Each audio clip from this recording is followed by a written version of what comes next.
sleep I did feign.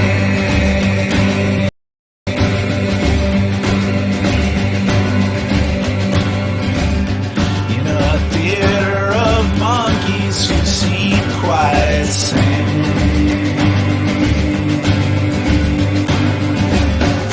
They didn't know there was a word for singing in the rain.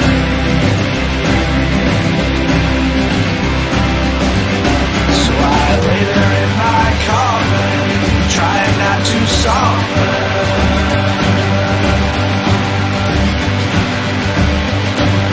Fun has been had.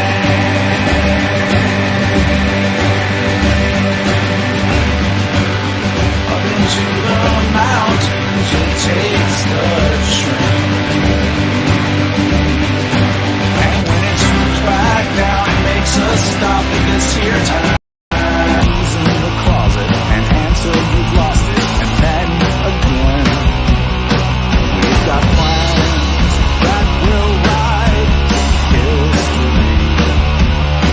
We've got hands that write in calligraphy.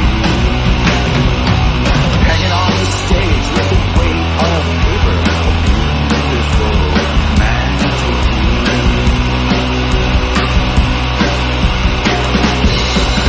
And move through the present with spirits of pestilence on your back. You can't fight buccaneers with a panoply of armor as bad as that. Sound the horns, 'cause we've got the camouflage.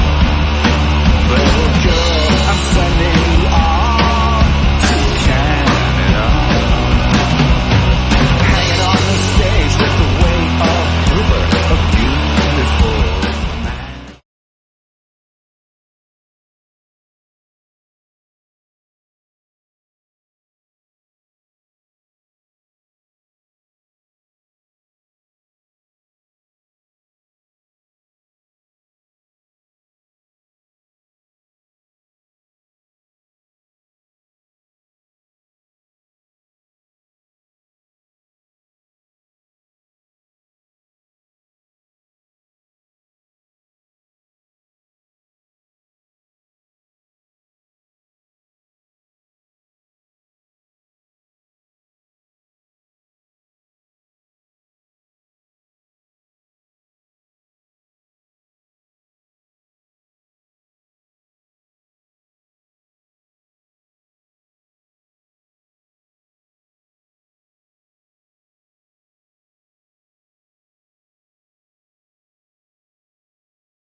Sleep I did feign.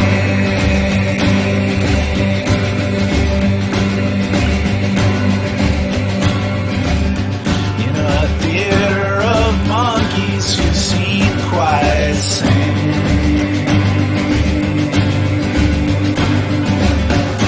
They didn't know there was a word for singing in the rain.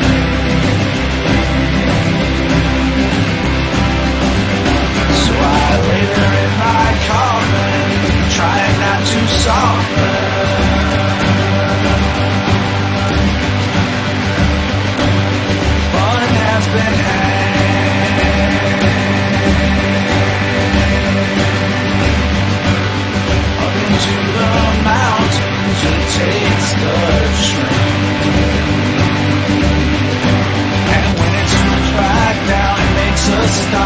waste your time.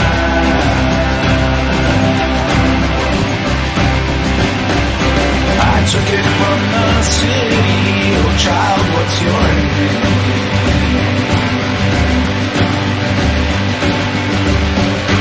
And is it really true that when you look back at the ground,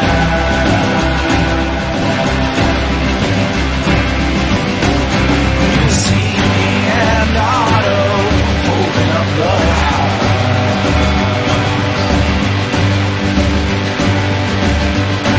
I knew I couldn't get that one past you if I tried.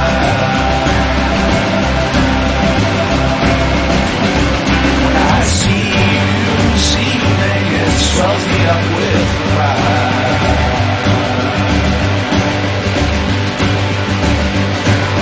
Pillars in the sky,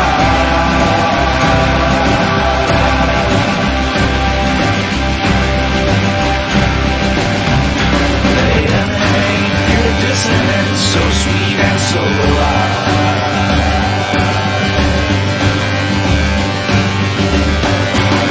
Pillars in the sky,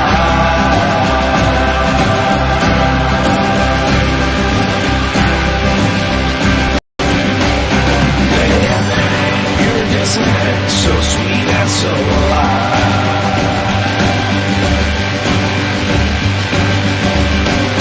I see you.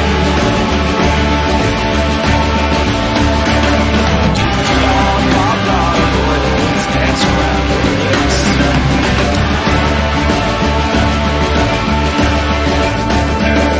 Took something of yours and now I'm here to give it back.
has started. Hello everybody, it's me, John McInnes.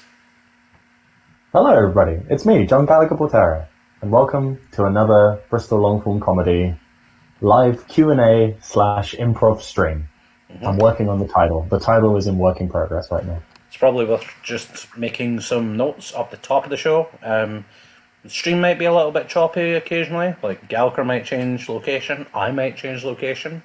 I'm doing this from my kitchen, and my flatmate's cat has just did a shit in the kitchen, so it's going to smell overwhelmingly of shit on my end. I'm not happy about it, not even a bit. But the cat is looking at me, proud. So that's what I'm going through right now. Is that all true? Is that real? We are not improvising during this stream. This is talking about improv. So yes, that's all factual. The cat just went over, did a little poop. Now he's standing on the table looking at me, quite proud. Wow. I feel kind of bad because I am also in the kitchen, but there has been no animal that has shit in the kitchen. I may move to a different location, but not for any terrible reasons, just like that. I'm sorry to hear that, John. I'm sorry to hear that. But luckily, on this live stream, hopefully we will make each other happy by talking about the one thing that we both love more than any human being on this earth, and that's improvised comedy. I love it. More specifically, long form. Love it. So today on the hey, I love it. What? What's going on between us right now? What's going on? Is there like stop it. No. Oh, stop it. We'll leave it afterwards. Leave it till later. But today, we will be discussing two different topics. One, starting with myself, I'll be talking about the transition between doing solo improv to two-person improv to group, doing improv in groups like a Herald team. And John, what are you doing? What are you talking about today? Me? I'm going to talk about narrative in long-form improv. Probably very specifically about narrative within the Herald, but it will be a more general discussion about that. I'm interested on your thoughts on it. Ooh.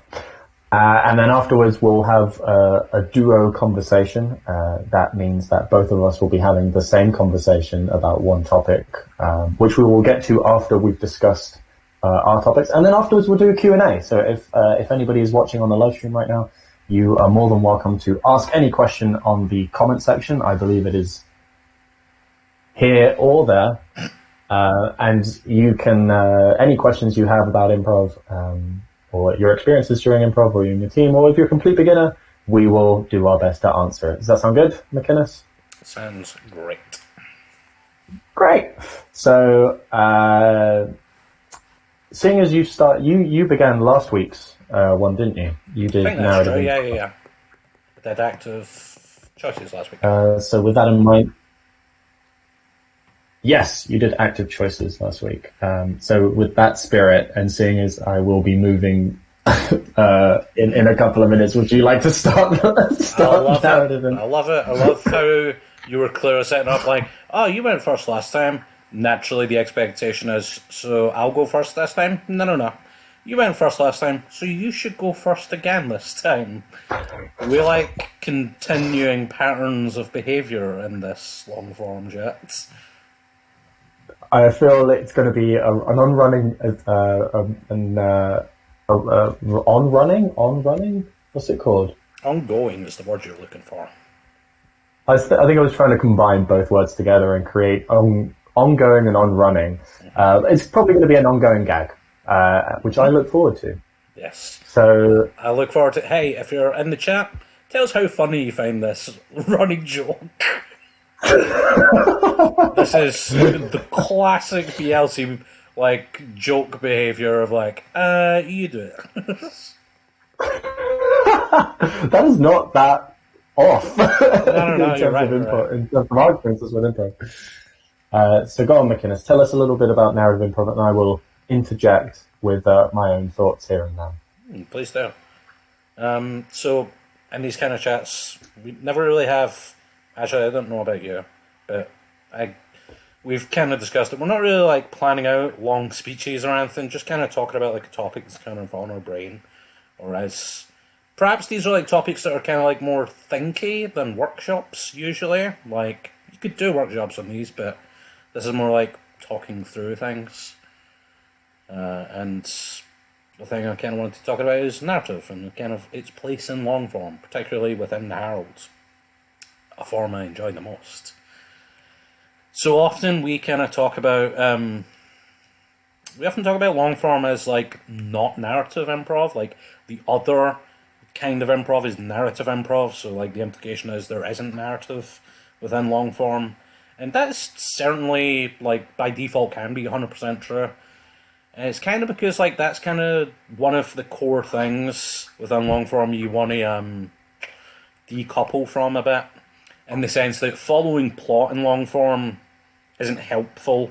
Like, it can't help your scene. It can often like make your second beats kind of weak or boring, and it's a very innate human thing to want to like follow just like what happens next to this person rather than what was the fun of the scene. So it's a very common note that within like a workshop or your coach or whatever, they'll be like, you were following the plot too much, you should have followed like what was fun in the scene. So that's kind of why Yeah, I noticed that. That's why narrative doesn't really have like there isn't a ton of notes that are like, what was the narrative of the thing? And I think that's rightful. What were you going to say, John? Yeah, no, I was going to say that there's the transition between a lot of British improvisers, I find, is that they start with narrative first, or they start with short form first. And then the transition between doing narrative and then long form, the more game heavy, the more comedy driven scenes, it is hard. It's like you're changing your brain slightly, and you're having to think a completely different way. And a lot of early students who might be amazingly good narrative storytellers and improvisers really do struggle not following plot.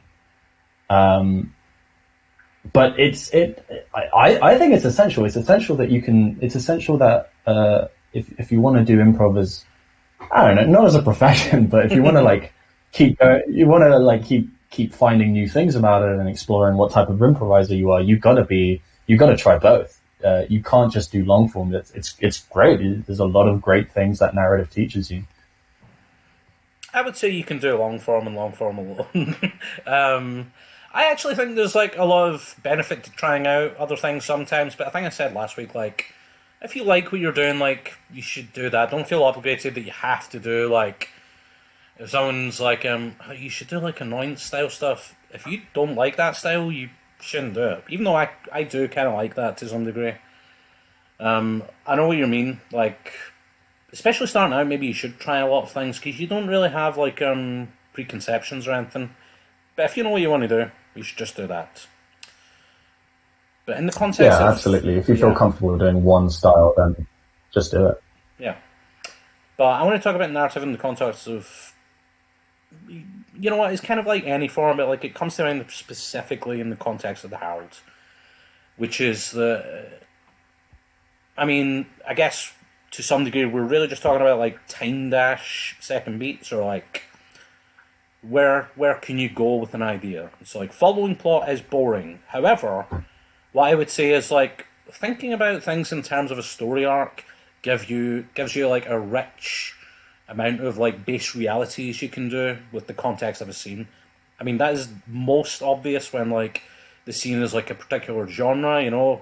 The base reality is a soap opera, but maybe the weird thing within the world of that genre is that my classic go-to move, like, they're treating council tax payments as, like, very serious or whatever. So, like, even within that, the obvious thing is, like, what other second beats would you do? The base reality is the soap opera. You should go to other places in a soap opera. But I don't think it's limited to... I don't think it's limited to just genre, even though I'm using that as an example just to start this discussion. I think it is most obvious when like you're doing a movie form or like the scene is like a genre that we all understand. But like when you think about like scenes where it's just two people in like, I don't know, a first date type scene, that's a very common kind of scene. Like the natural thing to think about is like where else in these people's lives might you want to do a second beat? Now, that doesn't mean, like, oh, let's just go to a marriage. Really, what you should be thinking is, like, where's the funniest place you could play this game? But it can help to easily plug in where to play that game with the natural consequences of what would these two people be doing in 10 years, you know? Like, it can feel very forced if it's just like, these two people meet again in a zoo, or two people kind of like them meet in an office place. But if you have, like, sort of an obvious narrative choice that would make sense for those two people, which is like, maybe they're in their relationship and it's a lot closer, that doesn't seem like a bad choice for a base reality, as long as you can make that game happen again. Because then you've got like a base reality that's very nice and relatable. People see it's related. They can see the link to the first beat so clearly when it's like obvious. Now, the danger of all of this is, like, in a Herald and other kind of forms, that we don't want any of the other scenes to, like, be connected. We don't really want that kind of connection. Because, like, if something looks narrative, but it isn't, like a Herald, that's where it becomes bad, to my mind. Like, that's why a lot of people who are, like, pernipity about, like, I don't like Heralds, what they've usually seen is, like, a pretty bad Herald. And what they were watching was like, oh, I thought I made the obvious assumption that these were going to be like one connected story, and then they weren't. But it wasn't obvious because the first two scenes looked weirdly related. Yeah, I agree with that. Yeah, as a jumping off point, and narrative is so important to discuss that, or to find. Discover even that base reality, because a lot of finding the game is playing the genre at times. Yeah, it is just what's the most obvious thing. Because I don't know, I can't speak for you, but I think we both love the idea that the moment there's a movie reference in a scene of ours, we play the shit out of that genre. Like, we don't stop. Like, the moment an action hero comes in, or like a slight reference to one, we've got to play a villain or like a superhero or something. We're both people who like movies a lot, and I think we know like plots for specific genres like action movies very easily, so it's very easy to play second beats with that kind of idea by just going to, like, if it's an action movie, like with the police chief and the hero, or like the terrorists, like, and doing the plan, you know, like, or on the rooftop of the building with the final shootout, you know. And that's like a way of using narrative as a skill within Longform.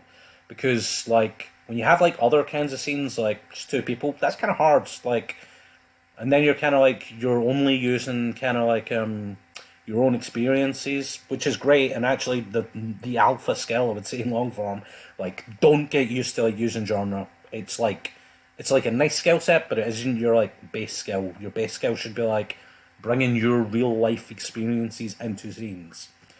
However, at the beginning, like, 100%.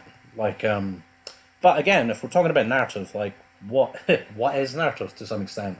A very common experience in classes as an exercise is like doing an impression of somebody you know well, or like using like the knowledge of like your parents or your friends to like do a scene.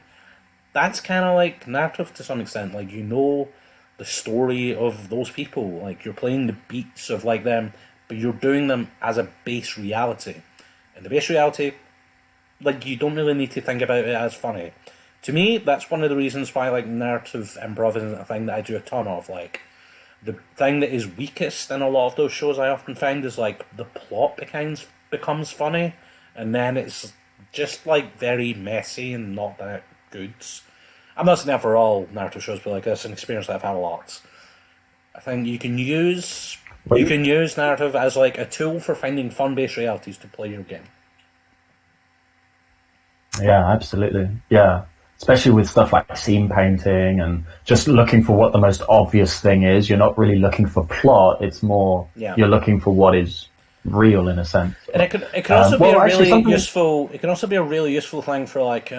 I think everybody's been in this experience where like they aren't on the back line and they're doing like their good analogous beat duty of like, where else can I play this game?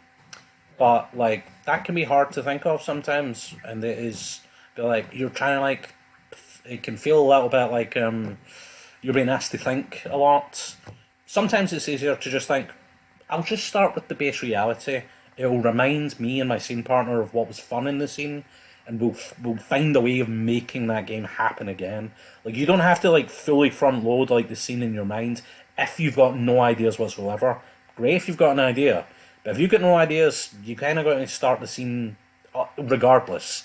So just think of like what's a base reality that makes sense. Like, oh, these people were like two friends in a bar, and they were like talking about the good old days. Maybe we want to see the good old days. Maybe we want to see them like at university as friends, if that's what their base reality was. And maybe I don't know.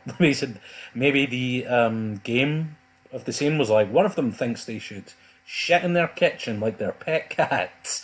Like they don't need to know what the base reality of. They don't need to think like, oh, what's the best way to play that game if they have no ideas. They can just walk out and be like, hey, we're at uni, like. I wonder what we're going to be like in the future, and then one of them can just start shitting in the kitchen, making the game happen in their narrative context. I want to see that scene right now. I mean, I'm going to do that in a show at some point now. That's funny you say that though, because what I find as well with narrative stuff is students or performers trying to overcomplicate themselves with plot. So whether they're doing a long form show or a narrative show, it's the idea that they've already got a story in their head. They've already got this character, and they're already 3 or 4 steps ahead. I think that's what kills it. It's not you're better at doing narrative or you're better at doing long form. It is just both parties suffer from the same thing, which is overcomplicating what you're already thinking. You have an idea, and then you think an idea from that idea, and the moment you start initiating it, nobody knows what you're doing because you haven't. Everything's happening in your head. That's how most narrative shows that I find die in plot. 100%. Even the narrative or primarily narrative improvisers who I like a lot, like Katie Schutz, like their main note in doing narrative is like make it super simple. And that's like the obvious part. And like you're saying, like a lot of like people starting out who do a lot of narrative, their idea is to make a thing so complicated so quickly.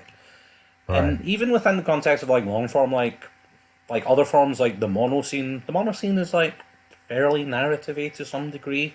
And I've done workshops with people, and a very common move is like, it's kind of hard to do like good third beats in mono scenes because mono scenes are like real time. We'd really like to go somewhere, but we kind of can't because the conscription of the form. So like narrative moves work well in a mono scene, especially like, right, we're coming towards the end. We need to like really hit something, A narrative move of like a reveal of some kind. Like I was working for the FBI the whole time, Yeah. That's where like you can use something like narrative. But it has to be simple. It can't just be like, you can't walk out at the start of a mono scene like, I'm going to reveal I'm part of the FBI at the end. That doesn't work. You got to just be like, as it's happening, be like, what would like a big fun, like almost like plot twist in a TV episode be in the context of a mono scene? Yeah. Well, I was lucky enough to do the horror, the impressionistic horror, which you directed. And it was with like no joking, it was one of the best shows that I've been part of. It was like a really, really great show that just helped my improv, and it was something different.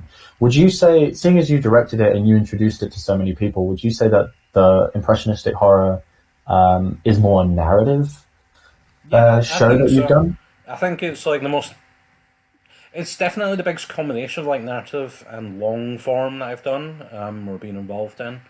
And that is like a heavily narrative show. Like we talked a lot about it. Like we had like very particular like if we're about to hit third beats, like go back in time if it was before the incident or if it's somebody outside of the world of it, like go forward, like there are particular kind of tricks to that kind of thing.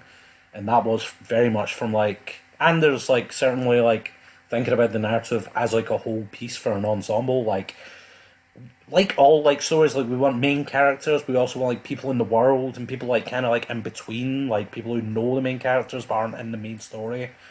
Like that's definitely like a form that storytelling is a big part of it. But as like we worked on, like the core of the scene work in that thing is like a game. Like it's about like horror, it's tragedy, but it is like game focused. If you were just like following the plot, you would just be retelling like a really awful story, which can be fun. But like our point was like to make the story worse, which is like more interesting to me.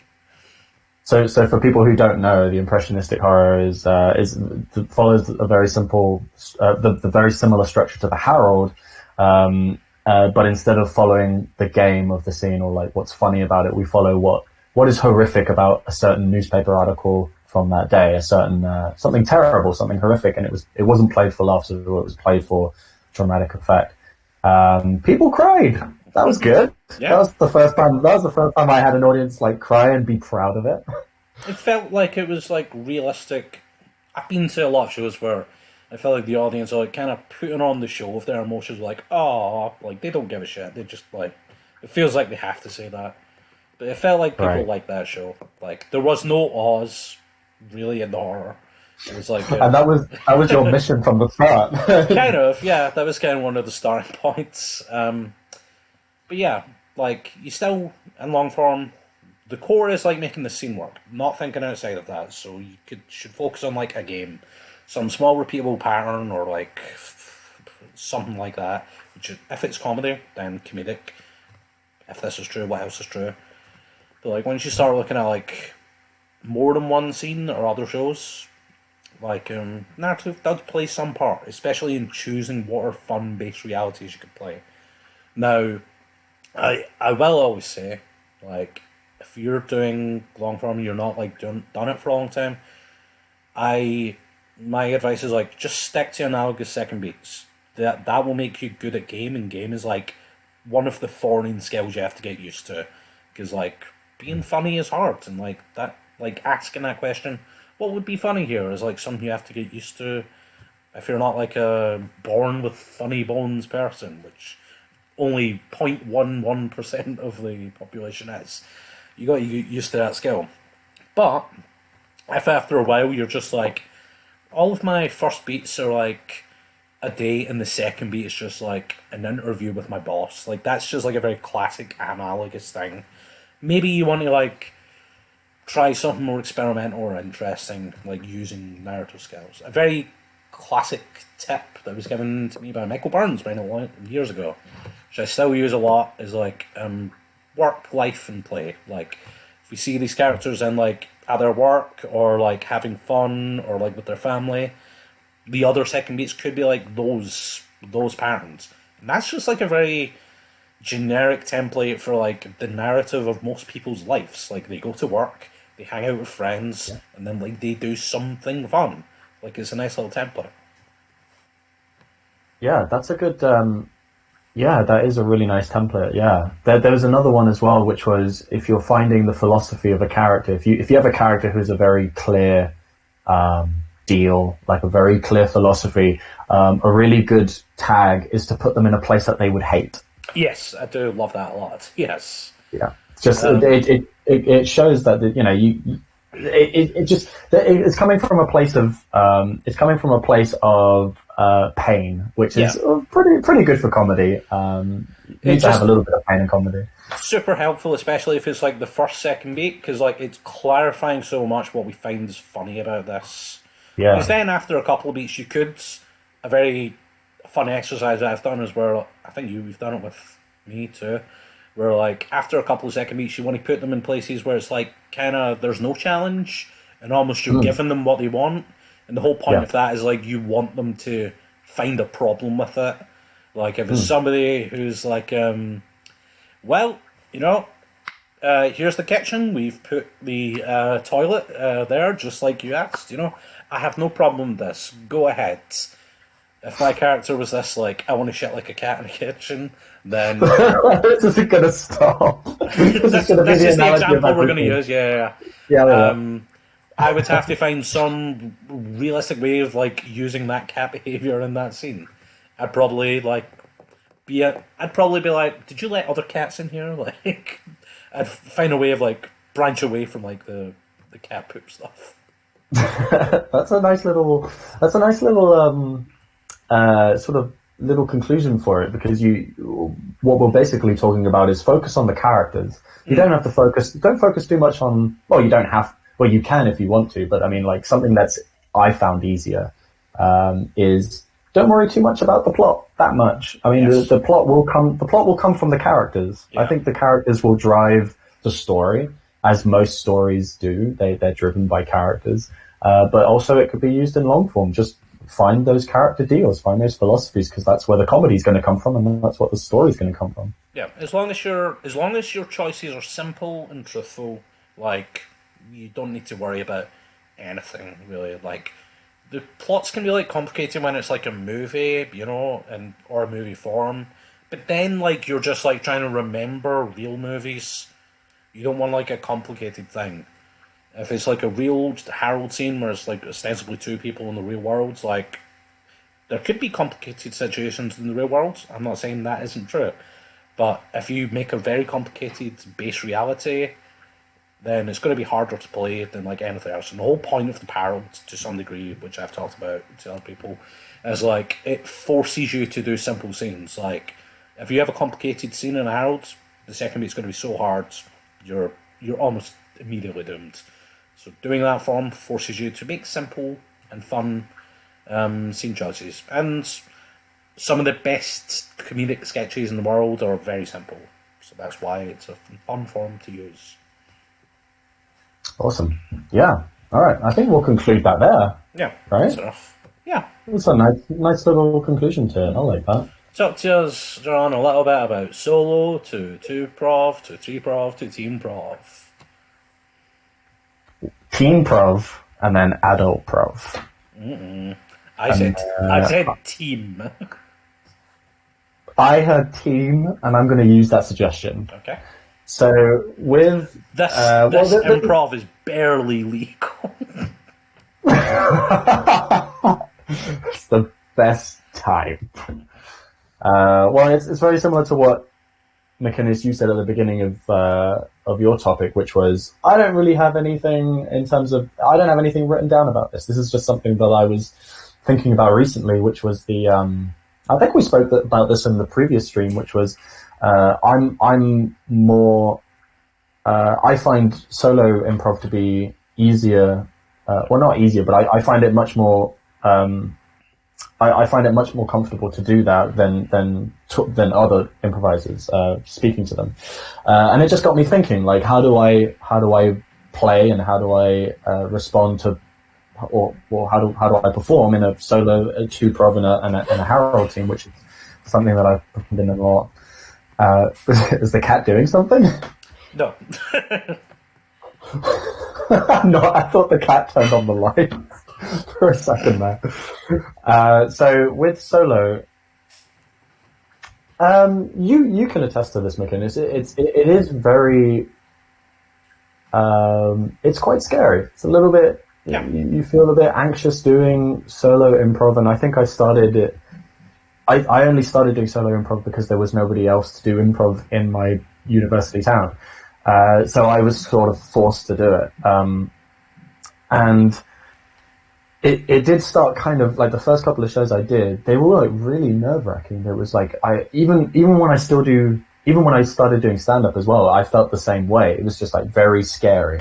But what I learned from doing show, and the amount of times I've failed as well, like I don't know, for 10 solo shows that I've done, I think maybe I'm happy with one or two. Every other one has just been, I could have done it better, I sort of overthought it. I don't have that experience, but okay. Well, yeah. John McInnes is the quintessential improviser. He has no fear. No fails, no failure. No failure. Stop making me feel bad. Why is it that we... It's not that I'm making you feel bad, it's that I'm making myself look like a fucking awful person. I like how you're honest about that, and yet you still continue doing it. So that's the quintessential improviser right there, ladies and gentlemen. The one thing that I learned from doing solo is to be incredibly comfortable with silence. That's the one thing that I've learned a lot from it. Being super comfortable with silence. And if you don't know anything, or if you have no idea what's going on, it's okay to take the stage and to just own it. Like, everything that you do, it's yours. It's your time. That might be a little bit, now that I think about it, that might be a bit controversial because you're kind of wanting to perform to an audience. But I think it goes two ways. I think, you want to entertain the audience, you want to make them laugh, you want to make them cry or whatever, but you also want to feel comfortable on stage. And if you watch any good improv, all the performers are comfortable on stage. All of them. They're all comfortable not knowing what's going to happen. And I think transitioning that into two-prov, that taught me to be like to take my time on stage, but to be supported by not just a partner but a friend. Like, you gotta. That sounds really sappy. This sounds like really Disney right now. Uh-huh. But if I'm doing two-prov with somebody, like, I can't just do improv with like anybody. Like, I can try, but like, if I wanted to do a two-prov show, they have to go beyond than just like being a good improviser. You gotta like really feel supported. You gotta make this person laugh. The reason I say that is because McInnes and I were talking about this just before the stream. I watched the Middleditch and Schwartz show on YouTube, and I promised I wasn't going to mention it, but I have. I mean, you can. We don't have a legal injunction preventing us. Yeah, why did I feel self-conscious about that? I don't know why. I think I promised myself something, and I think it's because we're not going to like make it a, like, your discussion point, because I've got nothing to contribute because I haven't seen it yet. Yeah, that's pretty much the main point. Well, I won't go into detail with it, but it made me, watching those two perform, it made me realize that they can get, they were just having a lot of fun, and a lot of the humor that they were generating, a lot of the laughs that they were getting from the audience was the chemistry. It was just a lot of good chemistry. You do a lot of two-prov, McInnes. Like, what do you feel the same way? Like, I was going to say brag. You don't really brag about it. Well, maybe you do, but you definitely do say that you have a two-prov with basically everybody in Bristol right now. I really do, to some degree. I mean, that's not entirely true, but I've got a lot of two-profs. Just because, like, it's logistically a lot easier to set up than, like, get a whole team to agree what they want to do and, like, agree on a rehearsal day and, like, what they want to, like, work on. Just having two people, that's easier to sort out. I like the reason I like two-prov in particular than two-prov with different people is, like, I like having, like, very particular different modes of playing with people. So, like, when we're doing a two-prov, which we've done, like, a bunch of, when I'm playing with you, it's very different from, like, if I'm doing improv with, like, Mark Long or Phil Roger or Martin Walmsley. Like, those are all, I'm almost different people when I'm doing those kind of things. In fact, I mean, that's even true for teams, but, like, in two-prov it's particularly pronounced because, you know, you're in it the entire time. You know, you kind of, it's a lot more you and the other person's show than, like, an 8-person show where you're just responsible for a tiny little bit of it. I guess, like, I've only done tiny amounts of solo stuff, not a lot, but, like, the closest that I have, which is, like, related, and I guess it's a little bit different from yours. Like, I like performing and do two-prov with people I'm good friends with. Whenever me and Martin Walmsley, do two-prov or improv with each other all, we will very often go for the exact same joke because we know each other and we've known each other for a very long time. And that is a very fun kind of improv. But, like, I think I'm also very interested in is just, like, improv with, like, strangers. So I have my Mac and Me show where I'm like, anybody can get up and do a scene, and, like, tag out the other person. Never tag out me. No. But they tag out the other people. That's like a very fun and interesting, weird thing. It feels like a solo show because I'm the only one like responsible for it being on rails. Yeah, that's what it definitely. I do a lot to improv, and it definitely feels very different from like being in a team. Yeah, absolutely. Yeah, the more people you do two-prof with, the more you start working on stuff that you didn't really think you needed to work on. Yeah. So, and different formats as well. It opens it up to different formats, and I love that. I love trying out different formats with people, and I love challenging. I love challenging myself with different formats and with different players. Like it's mainly like an experimental type thing, and I think that's what my main point is. Maybe that's the point I'm trying to get at. I'm exploring my point today, which is with solo prov and two prov stuff. I have my most experimental stuff with that. Like with One Board Man, the solo show that I do, that was, and I'm trying to do another solo show, which is just experimenting with loads of different ideas. And it's the same with two prov. Like you gotta feel some sort of good connection with the other person. But then that leads to a lot of working together to creating something new. The difference though is when you're working in a group. Now that is a completely different, I don't know, let's explore it. So with a group, you don't really have that much, because it's, there's more executives in this meeting, that are painting a new picture. There's less time, there's less opportunity to experiment with stuff. Yeah, you can do a format. Let's say like you do a Harold, but then if you guys want to do a mono scene or something, you have more opportunities to do a different format. But I don't think you have you don't have that much choice between it though. You start working less about the format and more with as a group rather than with individual people, if that makes sense. I think that's true. I think it's more common to do more interesting or weird scene work with just 2-person or 3-person or like solo stuff than it is with a team. Because it's so hard to get like 8 people to agree on like literally anything, so it's very useful to my god, yeah. I mean, sometimes actually that can be like a binding thing for a team to do something experimental, like, hey, let's all do this weird, insane form, and that'll be like the thing. But like more often than not, I think you're right. Like teams are like, the thing we're going to work on is like being a team, and we'll just do Armando or a mono scene or Harold or whatever, and that's a fun thing. I mean, I almost have a question for you a little bit, because this is like making me think of something that I said. I can't remember if I said it to you or somebody else recently. Okay. We were talking about how you find yourself being like a different player and different type of player and different type of teams. Yeah. We've both been in like 2 like big teams, like kind of back to back. Also like the Inheritance and Jazz Police. Do you think you changed at all within those kind of teams? Because I was talking to somebody, I was like, I think within the Inheritance I was much more like a voice of reason, kind of like thinky type of person. But within Jazz Police, I'm like the most chaotic member of Jazz Police to some degree. Not entirely, but like in comparison to what I was in the Inheritance, I was much more like a rational voice of reason. In Jazz Police, I am like an unbound madman sometimes.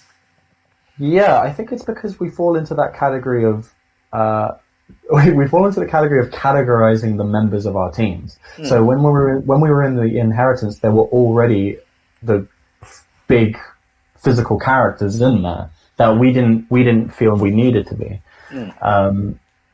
Yeah, it really depends on the members, because And do you find that you are very different in different teams? Yes. Oh, absolutely. I don't know if I think it really. Yeah, no. I do. I think it's that's a really good question, because I think it depends on the ability of the other players. It's about the relationship you have with the other players. Yeah, I think it's between those two, the relationship and the ability.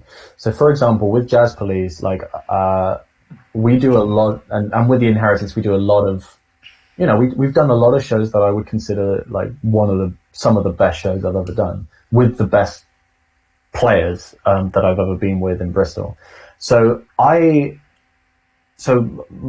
sometimes I will get like a little bit self-conscious about it because it pushes me upwards. I feel like between the Inheritance and Jazz Police, I don't think I've changed as much as I've improved. I think. Like I felt like because I've been playing with different people, I'd like to think that I have improved a little bit in terms of my ability of both playing a voice of reason and an unusual character. Just because I've been learning as well. I've been learning along the way. And it really helps that I can't relate to this. I've just like known everything. You're a dick, John McInnes.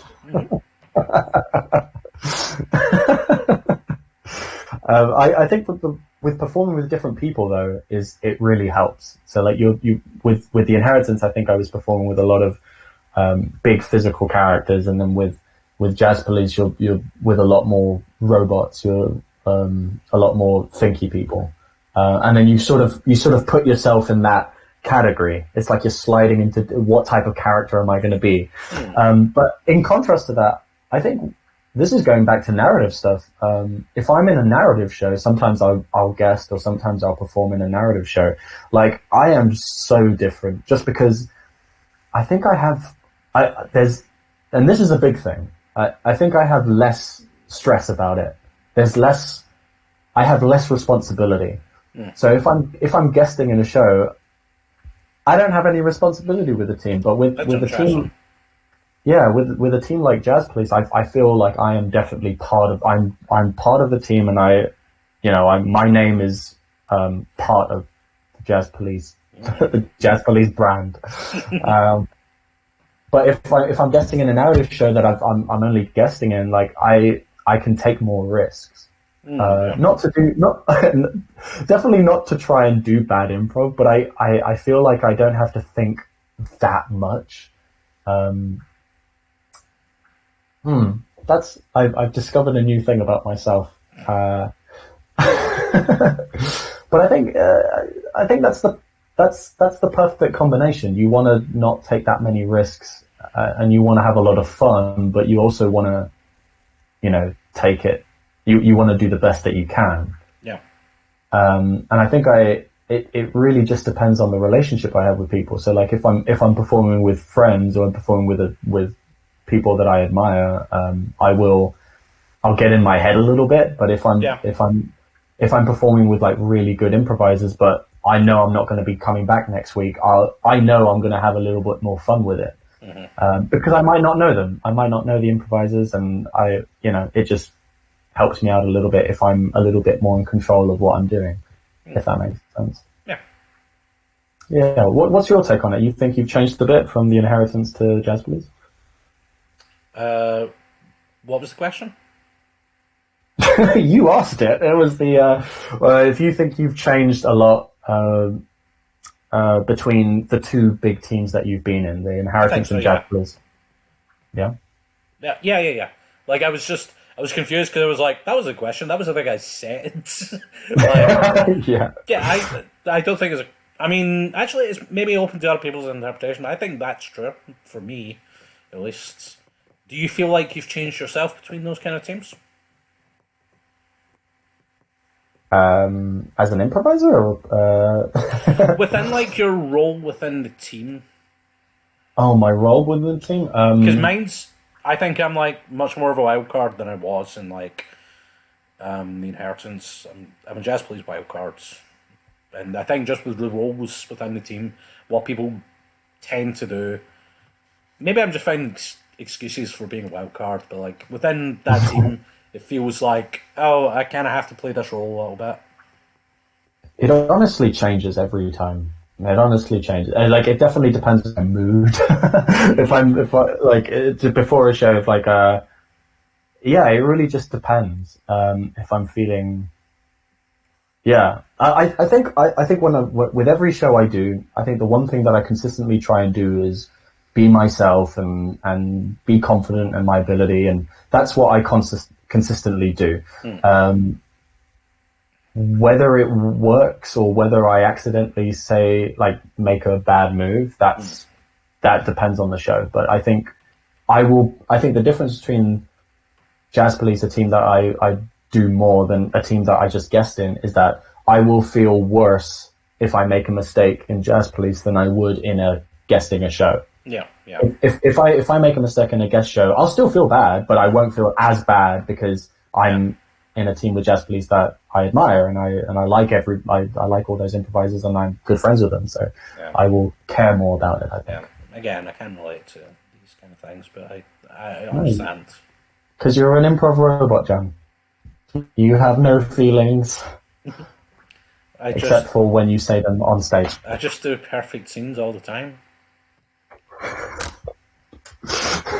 I can't say anything to that because you I mean, I've done bad scenes. I've done a lot of bad scenes this week, and it's Wednesday, so I feel like it's the most provable. I've done tons of bad scenes, all of which are on videos which people could watch, so it's very, very provable.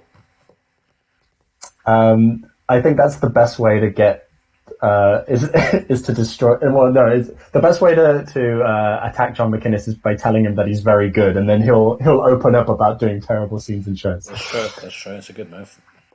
So I think I'll end it there. I think we jumped into a couple of little things. I think as my conclusion, solo, duos, and teamwork, they're all very different. But it is a lot about enjoying it. It's about finding what you enjoy in each one and playing to that. You don't have to be the same in each one. You just I don't know, adapt to what you enjoy doing in each of those three. So we've just done our two topics. So John, thank you again for doing narrative. Mm-hmm. And we now come to the segment of the show, which is we will now start discussing a little bit more freely, I guess. I wanted to discuss with you the idea of getting bad notes. Mm-hmm. I think that's quite an interesting discussion. So the previous two topics was more like our opinions on something very very specific about improv training, but now we'll just sort of talk a little bit, just sort of a fun conversation about our own having fun. Well, we didn't have enough fun. Statistics show that we didn't have enough fun last time. So from Halfless Business, this is pleasure. AOB. This is more like the AOB in a meeting. AOB. So McInnes, what? I prefer AOC. Any other comments? Alexandria Ocasio-Cortez. Oh God. See, we're already having fun. We're already having it. Yeah, the bomb is gone. You know, we're having got a couple of Carlsberg on the go. Oh no! Oh, God. The ties are off. The pants are down. Pants are down. What? Let's get back to the topic. Okay.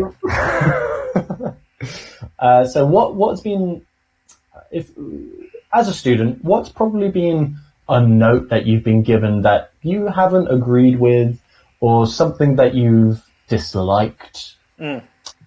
Yeah, I didn't really prep anything. As you were saying it there, maybe a couple of things came to mind. Okay. So, like, first of all, I think you should, for any note, you should try it kind of a little bit in anger before you, like, dismiss it. Especially if you're starting out, because, like, you're bad at all of your notes. Like, if that makes sense, like, you're getting notes and stuff that you're not executing well. So, of course, when it's like, do this more, yeah, it's going to be hard, because that's what you're working on as a muscle. But I guess, like, an advice or a thing that I've, like, heard a lot, and I've done this or tried to do it, is, like, lead with a physicality. Like, it just doesn't really do anything for me. Like, my hand doesn't tell me what to do. Like, by putting my foot slightly forward, that's not telling me anything. And this is just, like, maybe different kinds of players. Some people are more just expressive. I'm not going to try and, like, understand how everybody's brain works. I just know how my brain works. And it is, like, much more like, I'm making a lot of choices about what I'm doing. Or if I'm not, then I'm just, like, sitting there doing nothing. I don't have... I'm a dour Scottish man. Like, I'm not full of, like, physicality and having fun. I'm a dour writer, so I'm going to make a choice that my characters hunch over. I'm not just going to feel like I should hunch. I'd say one of the main Scottish comedic influences of our generation, John. Me? No, not you. Sir Billy Connolly was very physical, and he was a Scot, as I've been told. For a stand-up comedian in particular, he has a very physical thing, and I am not saying physicality is a bad thing or something that people shouldn't work on. Physicality is a really very fun. One of my funnest initiations was with you, and it was a physicality thing where I just picked you up. I still think of that as a fun initiation. What did you do in that scene? You picked me up. What happened? If you want to, this is my gym. If you want to come here, you got to pick me up. Oh, yeah, I got to pick up everybody here, and if you want to become the head of the gym, you pick me up. Oh, yeah, I remember that. And there's a wordy way of initiating that, but the funnest way of doing it was very physical. So that's what I think of when I think of choosing an improv scene. What's the funnest thing I could do? It's not ooh, are my arms tingly today? That's not how I approach improv. So I'm not saying it's a note that doesn't work, but it just doesn't work for me. Yeah. I think that's an important note. I mean, that whole question of what note did you not like, it's mainly personally to you. Just like all our opinions here on Livestream, Bristol Longform Comedy. Like and subscribe. Let's see your comments down below. I think one of my ones was, I think I got a note. I don't think this was a note. I think this was just an opinion from a different improviser. I think this was very early on, at an Edinburgh Fringe, 2013 or 2014. And somebody was giving me a note, which was, do more accents. Do more accents. If you're failing to do anything, you've got to work on your accents. And I've always thought of that as just a very, I guess it might work if you're creating characters, but I don't want my character or my game or the character to come out of an accent and let that be the comedic thing. I don't want the accent to be the game. Yeah. There is if it's needed. Yeah, I think if it's needed, if somebody says, "Oh, there's a Brummie policeman over there" or something, then you should try and do a Brummie accent if you can do it. But if not, you should just use your normal voice. Yeah, I agree. I do think there's maybe there's a broader kind of note that sometimes get given here, and I'm kind of two ways in it, which is if somebody is plays a lot of characters, then a note might be hey, try and be a voice of reason or a normal person more. Or if vice versa, if somebody's just a voice of reason all the time, hey, be more of an unusual character, or just be a more physical, present person rather than yourself sometimes. Does that feel related to your notes? It's maybe more of the kind of note I would expect someone to get, other than do more accents. That seems more wild to me. Yeah, that is crazy. That it was. I think it was crazy because it was given to me by an improviser who was also in a university team. This isn't an experienced instructor. This is a guy who's been doing improv for 2 years and they've just been doing short form. It's I'm trying to see the positive side of it, because I guess doing an accent, you're exploring a different character, I guess. It forces you not to be the same character in each scene that you do, but I wouldn't want that to be the basis of the comedy of the scene. I don't want the laughs to come from the accent that I'm doing. I'd rather just do the accent because, that was given to me, or it makes some sort of sense. Yeah, it's a useful tool to have in your tool belt if the scene calls for it, or your idea calls for it. I can't remember if I've been stuck with this before, but I have been trapped in long scenes where I started with an accent and I'm doomed, because I'm I'm not really great with maintaining this Russian accent is going to like start morphing into like Spanish at one point. So like, yeah, it's like that's definitely something I could work on. But that's like I don't know, like an acting workshop kind of thing to like do good like accent work. Like I'm not going to dismiss it out of hand, but like for improv, I don't.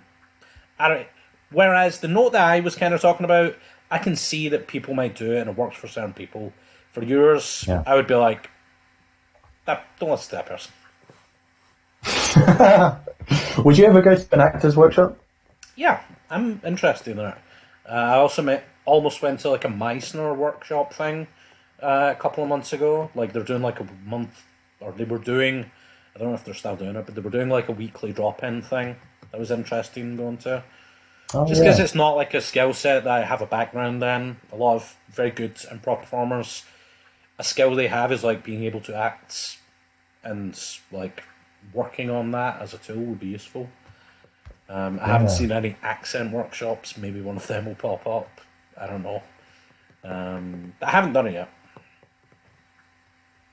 Would you? There's something that a few people have asked me that if I've done it, because usually the trend that I see is that people would do a specific style of improv, like a narrative workshop, or do a whole bunch of long form workshops or something.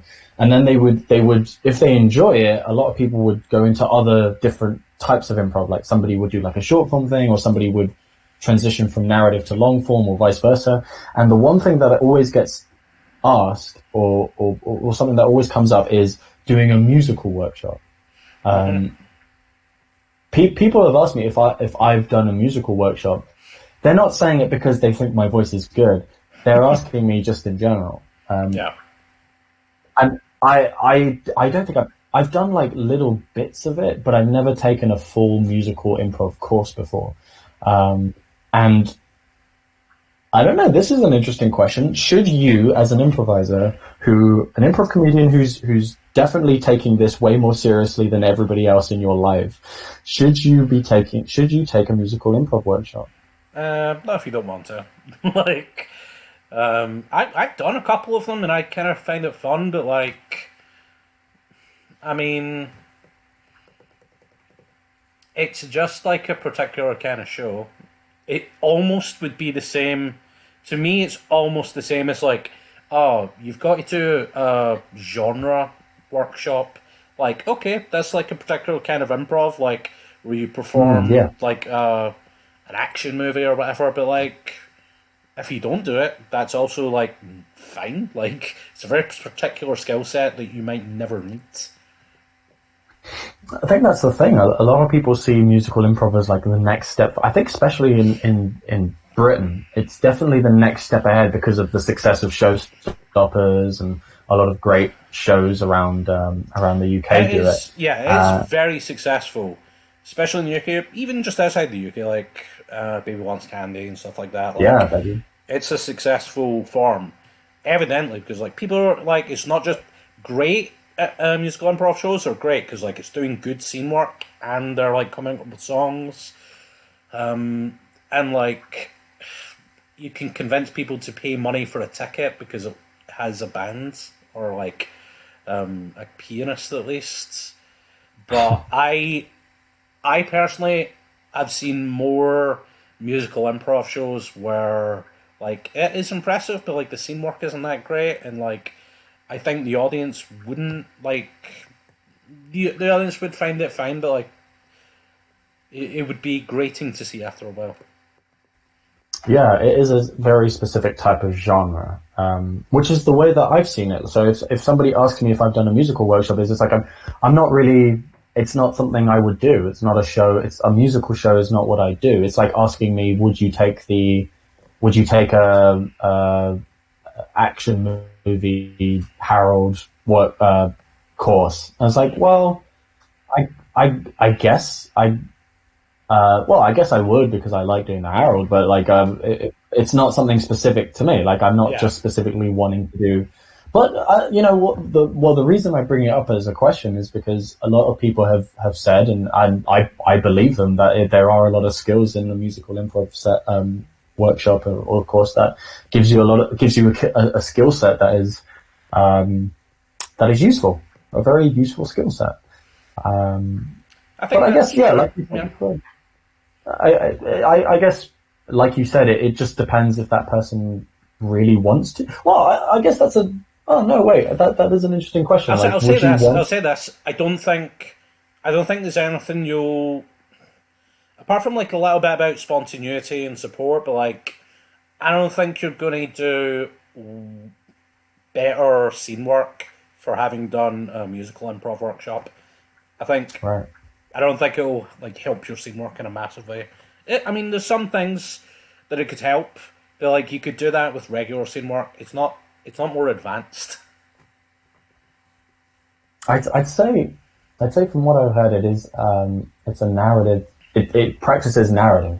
It practices narrative, it practices obviously the songs and the song structure and how to work off each other. But to be able to move into the song, it gives you some narrative skills, I guess. I think that could be true. But I think you can like do workshops on narrative. Like I don't think it's limited to like that kind of skill set.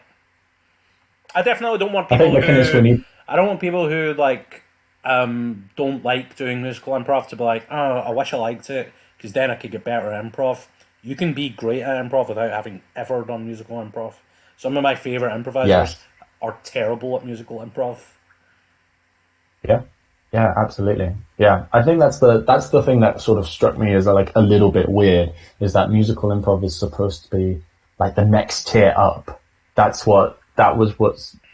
not weird. It's just unusual for me personally. It's just I think this phenomenon in particular is because it is so quick, or it can be so quick for somebody to like just start doing improv and then like be on stage doing scenes. Like they are technically doing it. It's like it feels like but I could never sing. Like they are scared of being on stage immediately, but then they can be on stage. But then with singing, that's another step. They're like, oh, I can now. So people are more impressed with musical improv than just regular improv, which is maybe a shame.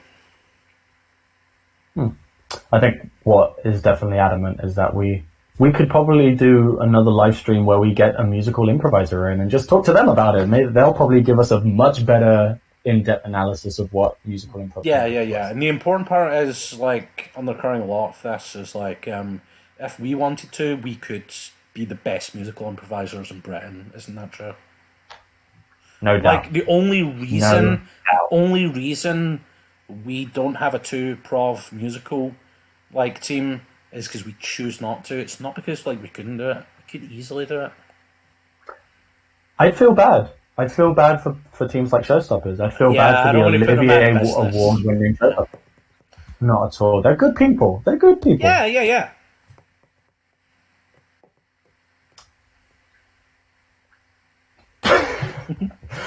I should. Yeah, I think I think we definitely will have some more guests on the live stream. I enjoy talking about improv, and people will have loads of other opinions. But hey, we're here for long form. We're here. We are representatives of long form. I mean, like you could we're the Bristol representatives.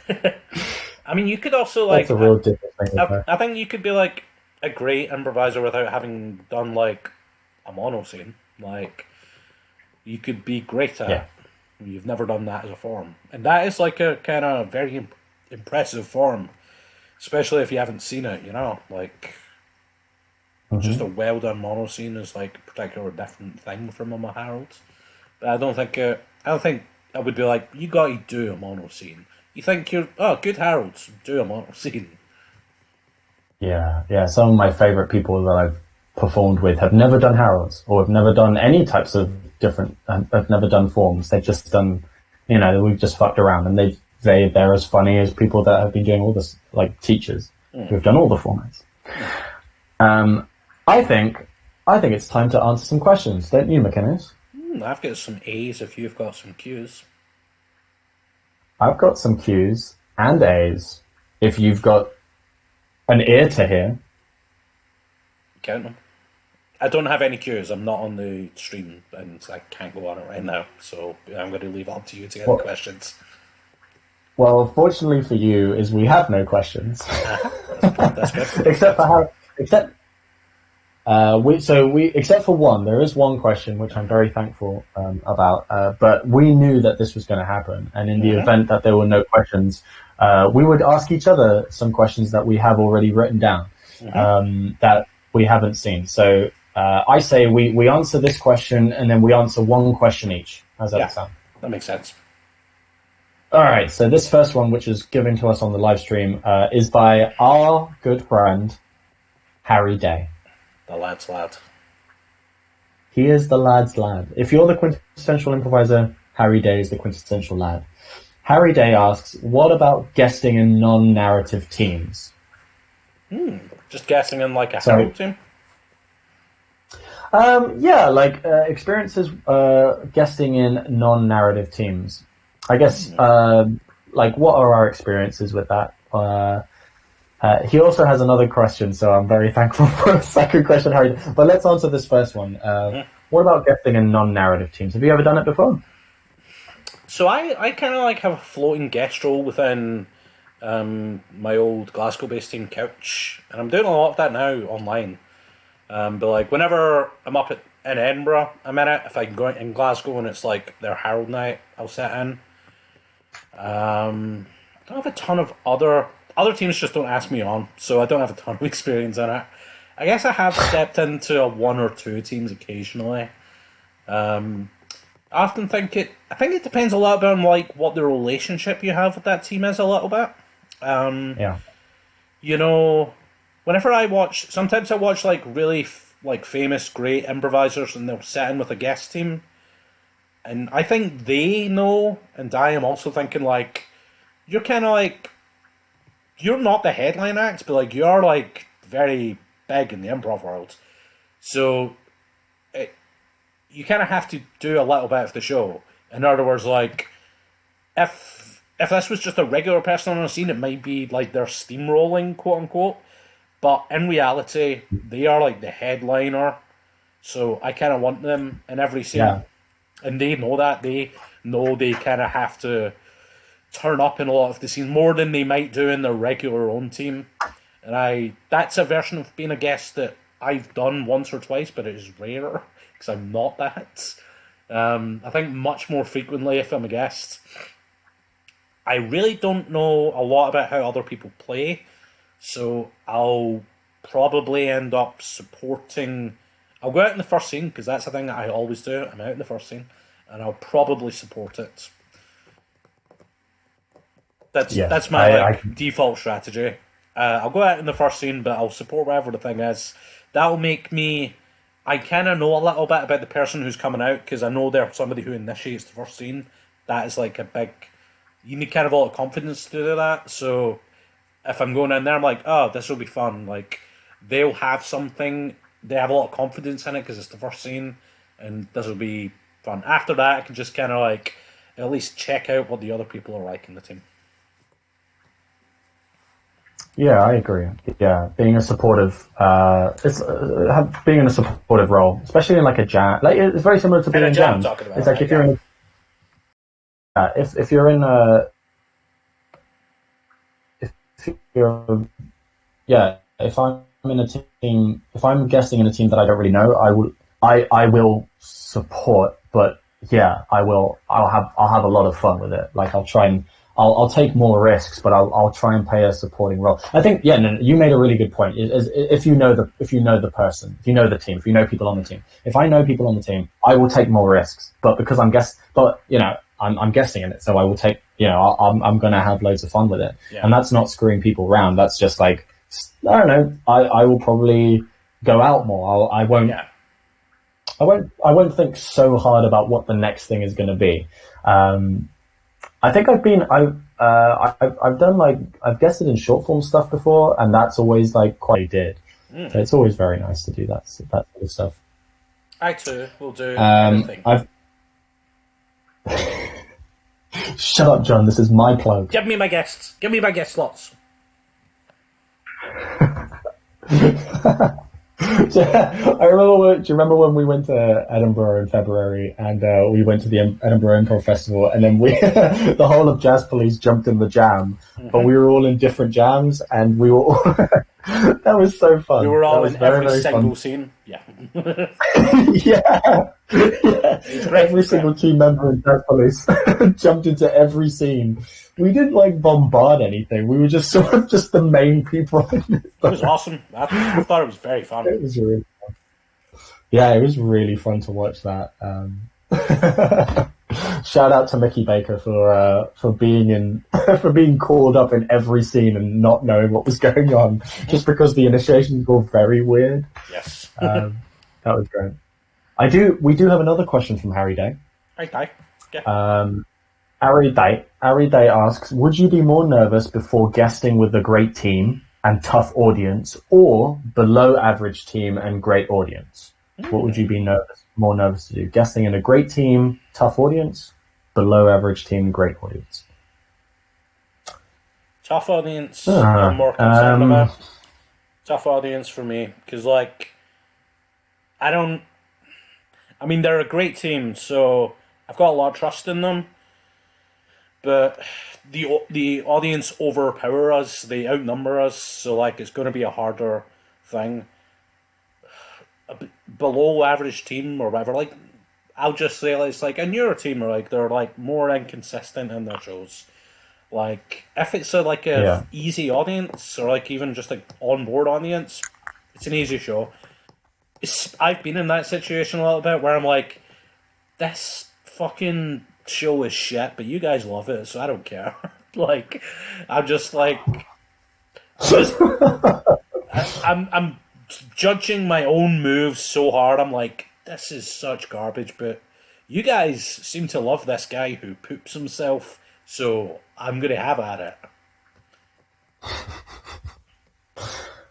Yeah, that's an interesting question.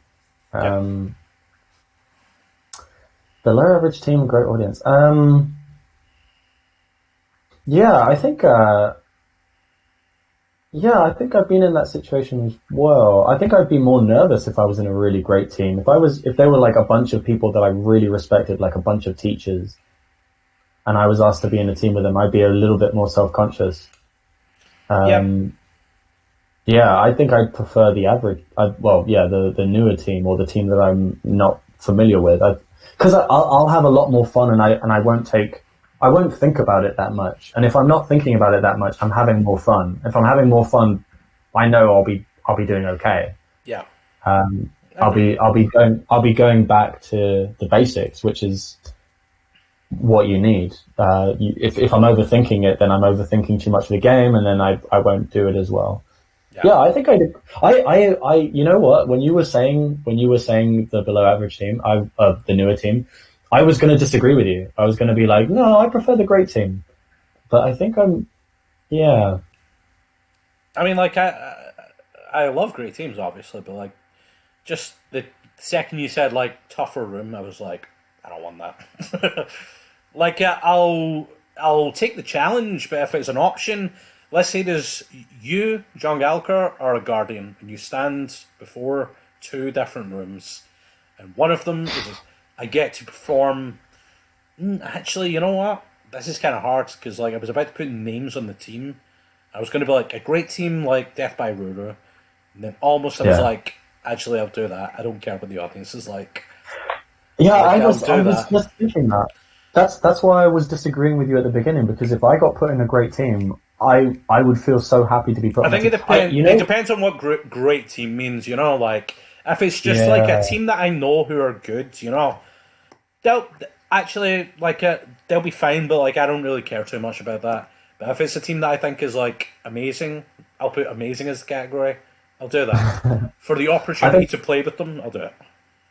I think it depends on how I was now and how I am now and how I was let's say 2 years ago, because I remember that happening. You know the story, McInnes, when I was doing a show. We were both doing a show in London. Oh no, we were doing workshops in London, and then we were watching a show at C3 something in London, and Will Hines and Connor Ratliff and a whole bunch of great UCB people were doing a show, and then Carlene, the MC of the night, asked me if I wanted to jump in with all these great fucking teachers and all these great people I love.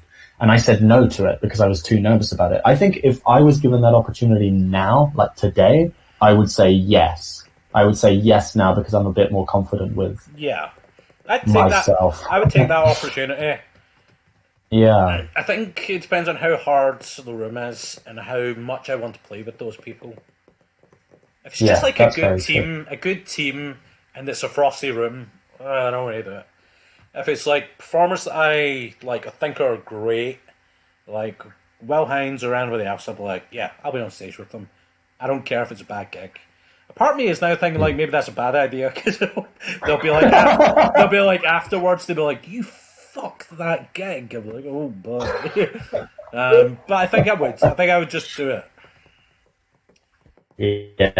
Yeah. I think I would. I like how we're sort of bouncing between the two, like non-stop.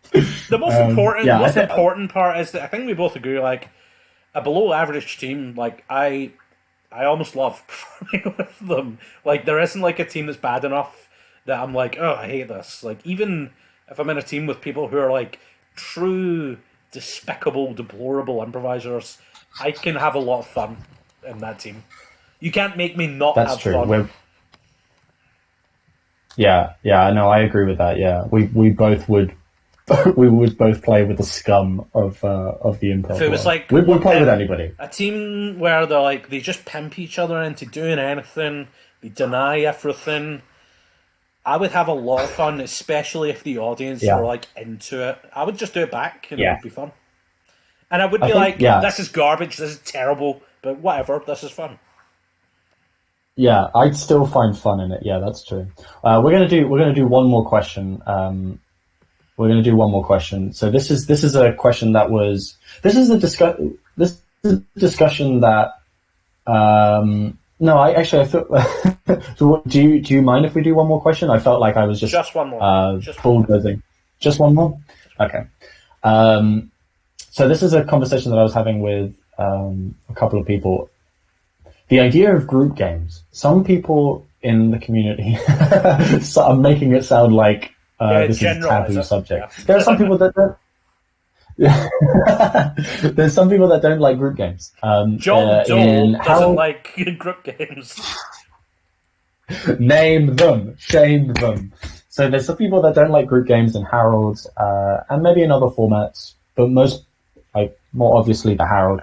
How can we well, I personally like group games, and I want your opinion on this, McInnes. How can you convince someone that a group game is good? It's a positive thing. It might be a positive thing in a Harold, unless you don't think that. What's your opinion? First of all, it's my favourite part of the Harold, probably. I think it's fun. But I have a lot of sympathy because that was my opinion initially. My opinion was, I even remember like when I was learning it, I was like, I don't really do this thing. Like the whole thing makes sense to me. And Harold's okay, we're following things, but like why are we doing this like group game thing? And I remember being like, maybe we don't even need to do this. Like it was like maybe it will be better if we don't do this. But my opinion is completely the opposite now. Like I love them; they're my favorite part. Why has your opinion changed on them? They're fun. Like they're the funnest part. Like they are no work whatsoever. You don't even like have to think too much at all. They are like the principal example of like having fun in improv. Like you just get to do anything. You can be way more experimental, I think, in that particular. I mean, it depends what your group's like, but like my default is like during the scenes, try and do like sketch comedy, like your best like clinically wrote up sketch. When you get the group games, remind the audience that we're not just doing sketch; we can do anything. So the parameters of what improv can be are expanded a little bit. That can be like we do sound and movement, or like some kind of exercise like scene painting. We talk to the audience, we go into the audience, We don't even do improv. We do something weird. That's the more interesting part. When you're first starting to do like scenes, just get games, that is hard. So like in my head, I was like, that's what I'm focusing on. I don't care about what this group game thing is. You're just trying to like do good work. And it feels like a group game is like a burden, but it isn't. It's just fun to do. And I don't even know. I literally don't know how to convince people of how it's fun. Yeah, that's the toughest thing that I've found is like how to convince someone that something is fun. Yeah, like that's the thing. Like you can't convince people something's fun. Like even if imagine you went on like the funnest roller coaster in the world, I can't give you like a 20 like slide presentation about why it's fun. You kind of just got to have fun. I guess a way of doing that is like to make them do templates, which is like we're going to do a group game. Basically. No. Like make them have fun. Like be like, okay. That's the same thing. No. This is forcing them to have fun. That's different from suffering.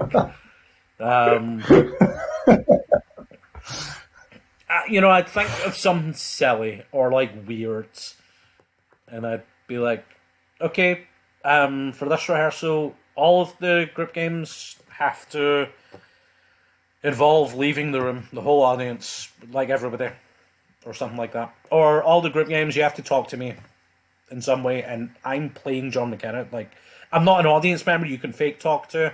Drop that. Do something where we're speaking as regular human beings.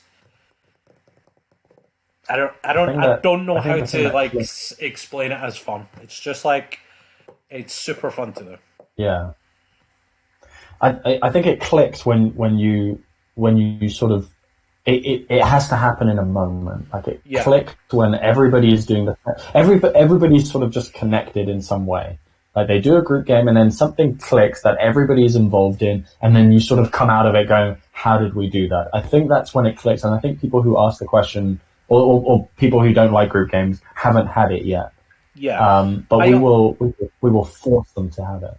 I also think like a danger, something that actually was turning me off at one point. It was kind of like a moment where I turned was like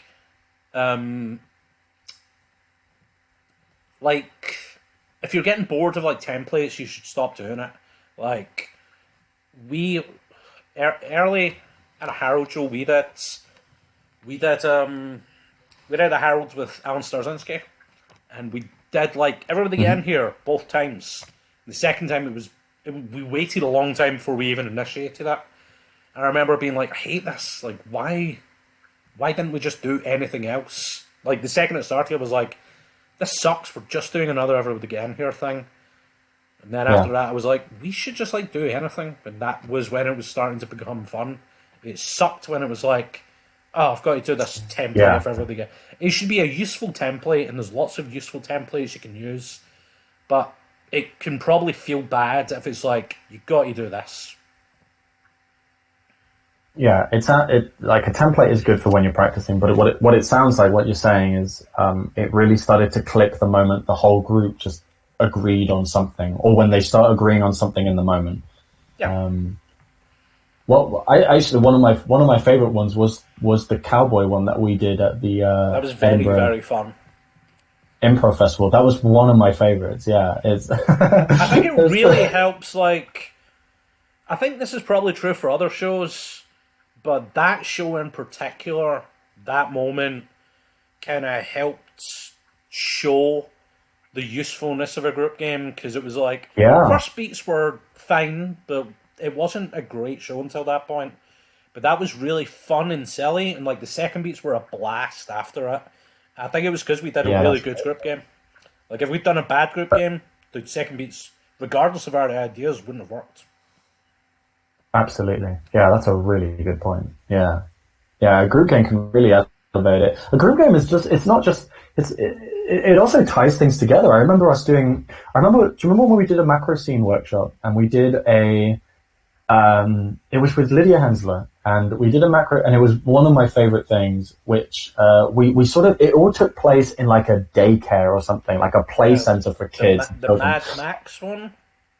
Yeah. And then the group game was all the kids turned into Mad Max characters, and they were all sort of like turning against their parents. And then what happened was that plot point, or that fun idea, that fun game, came in the third beat. Like all the children started attacking all the other characters right at the end, which then ended the show, I think. Yes. And that was just like a really, really nice connection that came from a group game. It came from something silly. Well, of course, that's nice because like now it allows us to treat this stream like a Herald and make a third beat connection here, which is like, and I think Lydia Hensler talked a lot about in that class, which I use a lot. I think is really fun. Is like for those macros in Herald she was teaching, she made a point of being like, once you get to the second group game, maybe try and use that as a way to like pivot into like a third beat that like has a narrative connection to it. So like talking about like narrative and Heralds, like that's like a really nice place if you want to like tie everything together. The first group game, have fun, whatever. Second group game, do something, but have an eye to the idea that like you might use this to like immediately go into like a big connecting scene. And that's always a fun pivot. And McInnes, just like that, we've just done full circle. That's our show. Mr. Worldwide and Mr. Worldwide. Mr. Worldwide? Oh, man. I told you before the stream I did not want to have Mr. Worldwide involved, and you just had to bring him in. It's me, Mr. Worldwide. I think we're going to call it there. Mm-hmm. I think that's a nice little way of ending it. Thank you so much. If you were watching this during the live stream, if you're watching this after the live stream, then thank you for watching. If you watched it non-live, no, only the live streamers will like. No. Well, I'm glad I didn't say it. I'm glad you're doing all the bullying. My mobile phone is 07878215437. Send me heckles. McInnes, that's my number. Please. No.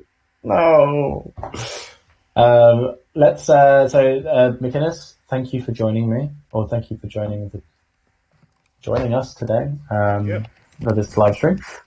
Follow the Bristol Longform Comedy page on Facebook.